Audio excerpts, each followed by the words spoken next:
Ladies and gentlemen, boys and girls, I hope you're having a blessed night. So there's something I really wanted to talk about, and this is really important to understanding this reality that we live in. Everyone thinks politicians are stupid.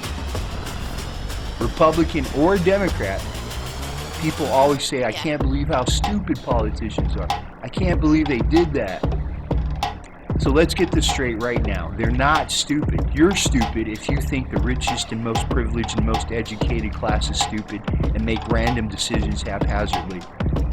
On the contrary, they are informed, they are calculated, they are organized, and very motivated, and very funded.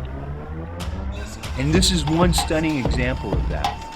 One of the first things this administration tried to do when they took office was they redirected billions of gallons of water in the explanation that it was to help the firefighting efforts in Los Angeles during the wildfires earlier this year.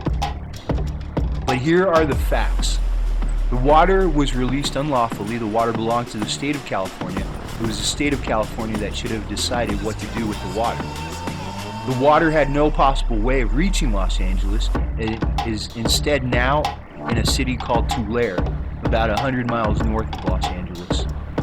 Even if the water was able to reach Los Angeles, all the wildfires had been put out by then, thanks to a severe storm front that came into the Los Angeles area.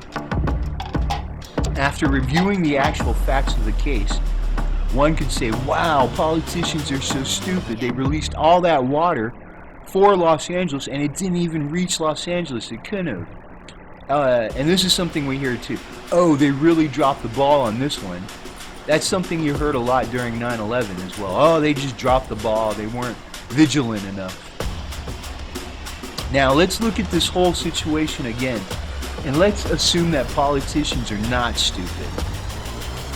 Let's assume they are cunning and manipulative and motivated by greed and evil. The water being collected, the one that was dumped, the billions of gallons, that water was being collected for the farmers of San Joaquin Valley. The San Joaquin Valley has 7 million acres of the most productive farmland on Earth. According to the U.S. Geological Services, the Central Valley produces 1/4 of the nation's food. That's 25% of the food in America, period. In addition to that, it produces, that one area in California produces 40% of the nation's fruits, nuts, and other table foods. Right now, billions of dollars worth of crops are dying in the San Joaquin Valley because there is not enough water. Come this fall, many small farms will be bankrupt, and there's going to be a lot of food shortages and grocery prices will continue to rise. And when these small farms fail, they're going to be bought up. Let's just keep that in mind.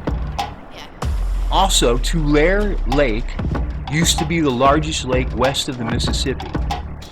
Believe it or not, that one lake. Now it's completely dry. It's completely dry. It's been dried for years.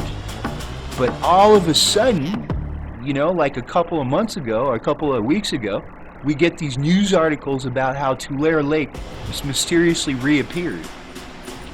This is where the billions of gallons of water went, and this is why Tulare Lake is reappearing. But why? What do they care about that lake, that area, Tulare? It's pretty much a desert town.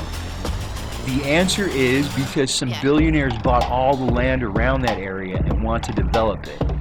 And they bought that land years ago. And the reason they want to develop that land is the day after the wildfires were put out in Los Angeles, they announced the construction of a high-speed rail from San Francisco to Los Angeles. The first phase of construction is starting where?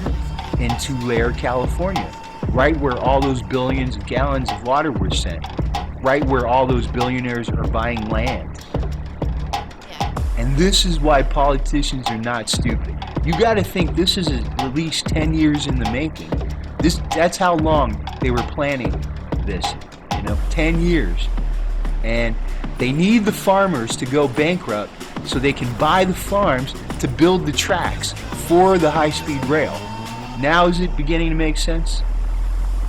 So They are thinking 10 years into the future while they have us worried about food prices and gas prices and rent prices.